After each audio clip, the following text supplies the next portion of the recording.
Saat geng motor ini sedang berpesta, mereka didatangi oleh beberapa koboi.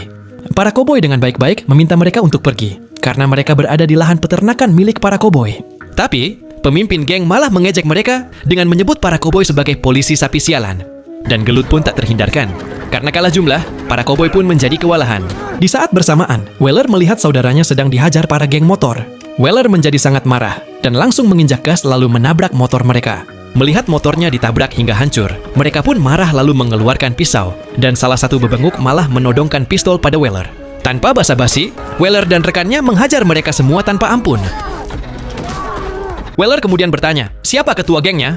Wanita itu pun menunjuk ke arah Dave. Weller kemudian menghampirinya dan menyuruhnya berdiri. Ia memperingatkan Dave agar segera pergi sekarang. Jika tidak, dia akan mengubur mereka di tempat mereka berdiri. Dave hanya bisa terdiam, kemudian pergi dari tempat itu. Malam harinya, Dave dan gengnya kembali ke sana dengan membawa bensin untuk membakar seluruh lahan. Tapi, ternyata mereka sudah ditunggu oleh John, sang pemimpin para koboi sekaligus pemilik lahan itu. Dave dengan songong berkata bahwa ia akan membakar lahan, dan John sekaligus. Tapi John tetap tenang dan berkata, "Jika aku datang ke rumahmu, kemudian merusaknya, apa yang akan kau lakukan?" Dave pun menjawab, "Tentu saja, aku akan membunuhmu." John pun mengangguk dan berkata, That's right. Kemudian, Weller dan para koboi muncul dengan membawa senapan.